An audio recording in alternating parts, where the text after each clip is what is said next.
9ാം ക്ലാസ്സിലെ ഒരു ചോദ്യം ശ്രദ്ധിക്കുക. ജിംബ് ഉപയോഗിച്ച് ചെയ്യുവാനുള്ള ഒരു ചോദ്യമാണിത്. ഒരു ബാനറിൽ ഉൾപ്പെടുത്തുന്നതിനായി തന്നിരിക്കുന്ന മാതൃകയിൽ ഒരു ചിത്രം ജിംബിൽ നിർമ്മിക്കുക എന്നുള്ളതാണ്. ഇവിടെ ഒരു ചിത്രം തന്നിട്ടുണ്ട്. ഈ മാതൃകയിലാണ് നമ്മൾ ചിത്രം നിർമ്മിക്കേണ്ടത്. അതിലെ ആദ്യം പറഞ്ഞിട്ടുള്ളത് നോക്കുക. 800x600 പിക്സൽ വലിപ്പത്തിൽ ഒരു ക്യാൻവാസ് നിർമ്മിച്ച് ഒരു ഭാഗത്ത് ചുവപ്പ്, മറുഭാഗത്ത് ബ്രൗൺ നിറവുമായി പശ്ചാത്തലം ഒരുക്കണം. ഇവിടെ കാണുന്നത് പോലെ ഒരു ഭാഗത്ത് ചുവപ്പും ഒരു ഭാഗത്ത് ബ്രൗണും നിറം വരണം. നമുക്ക് ജിംബ് തുറന്നു നോക്കാം. ആപ്ലിക്കേഷൻസ് എന്നതിൽ ക്ലിക്ക് ചെയ്യുന്നു. ഗ്രാഫിക്സ് എന്നതിന് നേരെ ജിംബ് ഇമേജ് എഡിറ്റർ എന്നതിൽ ക്ലിക്ക് ചെയ്യുന്നു. ഇനി 800x600 സൈസിൽ ഒരു ഫയൽ നിർമ്മിക്കണം. ഇവിടെ പറഞ്ഞതുപോലെ 800x600 പിക്സൽ വലിപ്പത്തിലുള്ള ഒരു ക്യാൻവാസ് നിർമ്മിക്കണം.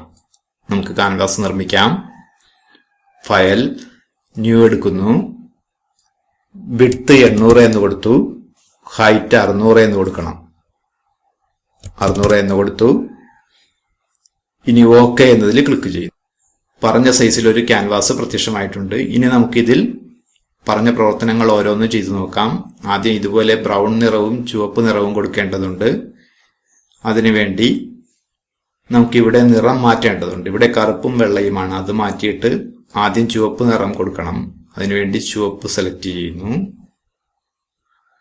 ഓക്കെ എന്നത് ക്ലിക്ക് ചെയ്യുന്നു. വെള്ളയ്ക്ക് പകരം ബ്രൗൺ നിറമാക്കണം. ബ്രൗൺ നിറമായിട്ടുണ്ട്. ഇനി ഓക്കെ എന്ന് കൊടുക്കുന്നു.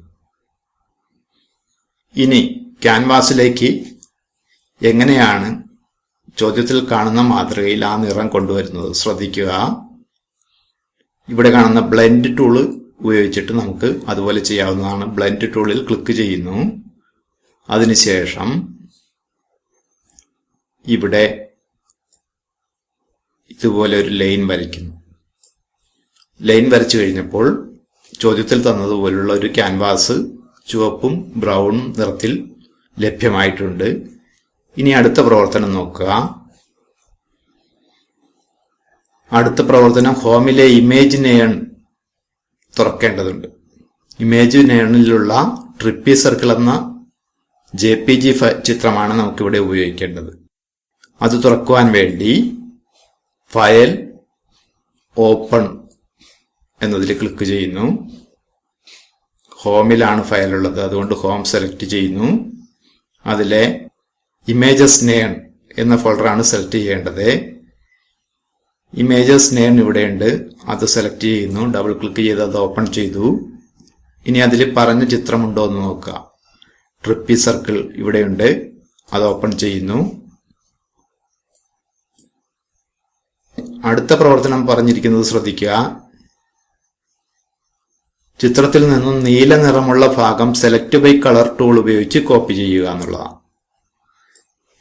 നമുക്കതുപോലെ കോപ്പി ചെയ്യാം. നീല നിറമുള്ള ഭാഗമാണ് സെലക്ട് ചെയ്യേണ്ടത്. ഇവിടെ സെലക്ട് ബൈ കളർ ടൂള് ശ്രദ്ധിക്കുക. ഇതാണ് സെലക്ട് ബൈ കളർ ടൂള്. അതിൽ ക്ലിക്ക് ചെയ്യുന്നു. അതിനുശേഷം നീല നിറമുള്ള ഭാഗത്ത് ക്ലിക്ക് ചെയ്യുന്നു. ഇപ്പോൾ നീല നിറമുള്ള ഭാഗം സെലക്ഷൻ ആയിട്ടുണ്ട്.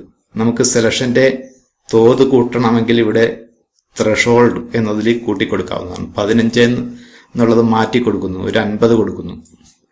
ഇപ്പോൾ ഇവിടെ 50 എന്ന് കൊടുത്തു. 50 എന്ന് കൊടുത്തതിന് ശേഷം സെലക്ട് ബൈ കളർ ടൂൾ ഉപയോഗിച്ച് നീല നിറമുള്ള ഭാഗം സെലക്ട് ചെയ്യുന്നു.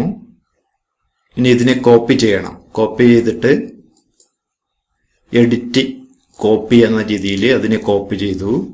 കോപ്പി ചെയ്തിട്ട് നമ്മൾ മുൻപ് തയ്യാറാക്കിയ ക്യാൻവാസിൽ 2 നിറങ്ങളും ചേരുന്ന ഭാഗത്ത് കൊണ്ടുവരണം.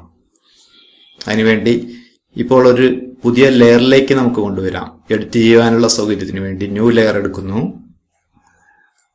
ഓക്കെ എന്നതിൽ ക്ലിക്ക് ചെയ്യുന്നു. ഇനി അതിലേക്ക് ഇത് പേസ്റ്റ് ചെയ്യുന്നു. പേസ്റ്റ് ചെയ്തു. പേസ്റ്റ് ചെയ്ത് കഴിഞ്ഞപ്പോൾ അതിന് വലിപ്പം കൂടുതലാണ്. ഇനി വലിപ്പം ക്രമീകരിക്കണം. വലിപ്പം ക്രമീകരിക്കുവാൻ വേണ്ടി സ്കെയിൽ ടൂൾ എടുക്കുന്നു. അതിൽ ക്ലിക്ക് ചെയ്തു. ഇവിടെ ഒരേ അനുപാതത്തിൽ വലിപ്പം കുറയാൻ വേണ്ടി ഇവിടെ ക്ലിക്ക് ചെയ്യുന്നു. ഇനി ആവശ്യമായ വലിപ്പത്തിലേക്ക് ചെറുതാക്കുന്നു. ആവശ്യമായ വലിപ്പം കിട്ടിക്കഴിഞ്ഞാൽ സ്കെയിൽ എന്നതിൽ ക്ലിക്ക് ചെയ്യുന്നു. പിന്നെ മൂവ് ടൂൾ ഉപയോഗിച്ചിട്ട് അതിനെ വേണ്ട സ്ഥാനത്തേക്ക് കൊണ്ടുവരുന്നു. മൂവ് ടൂൾ ഉപയോഗിച്ചിട്ട് വേണ്ട സ്ഥാനത്തേക്ക് കൊണ്ടുവന്നു. വലിപ്പം വീണ്ടും കുറയ്ക്കണമെങ്കിൽ സ്കെയിൽ ടൂൾ ഉപയോഗിച്ചിട്ട് വീണ്ടും അതിന്റെ വലിപ്പം കുറയ്ക്കാവുന്നതാണ്. ഇങ്ങനെയും വലിപ്പം കുറയ്ക്കാം. ഇങ്ങനെ ആവശ്യമായ വലിപ്പം സെലക്ട് ചെയ്തതിന് ശേഷം സ്കെയിൽ എന്നതിൽ ക്ലിക്ക് ചെയ്യുന്നു. ഇതിന് കുറച്ചുകൂടി വലിപ്പം കുറച്ച് നോക്കാം.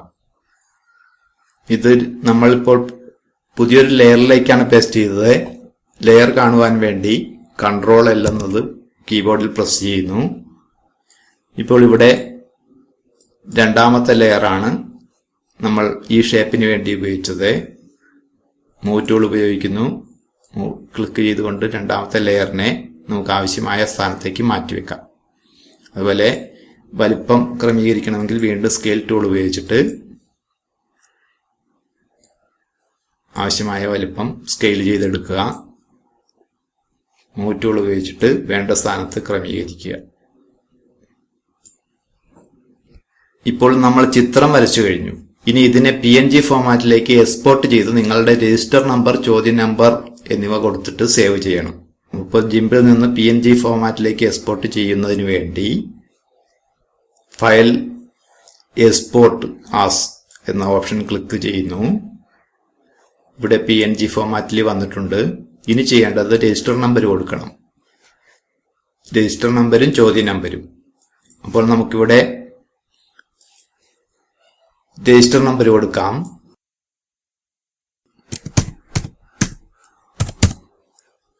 പിന്നെ ചോദ്യ നമ്പർ 1 ആയതുകൊണ്ട് 1 എന്ന് കൊടുക്കുന്നു.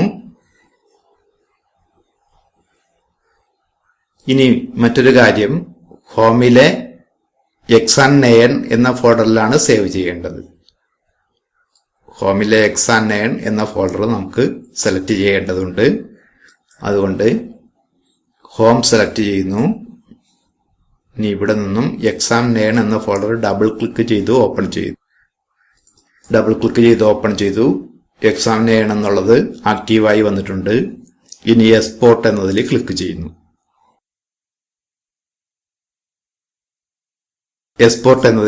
ചെയ്യുന്നു. ഫയൽ സേവ് ചെയ്യപ്പെട്ടുകൊണ്ടിരിക്കുകയാണ്. ഫയൽ സേവ് ചെയ്ത് കഴിഞ്ഞു. ഹോമിലെ X&N തുറന്നു കഴിഞ്ഞാൽ നമുക്ക് ഈ ഫയൽ കാണാൻ കഴിയും. നമുക്ക് തുറന്നു നോക്കാം. ഹോം ഫോൾഡർ തുറക്കുന്നു. X&N എന്ന ഫോൾഡറിൽ ക്ലിക്ക് ചെയ്ത് നോക്കുന്നു. നമ്മൾ സേവ് ചെയ്ത് വെച്ച ഫയൽ ഇവിടെയുണ്ട്. PNG ഫോമാറ്റിൽ നമ്മൾ സേവ് ചെയ്ത് വെച്ച ഫയൽ ഇതാണ്.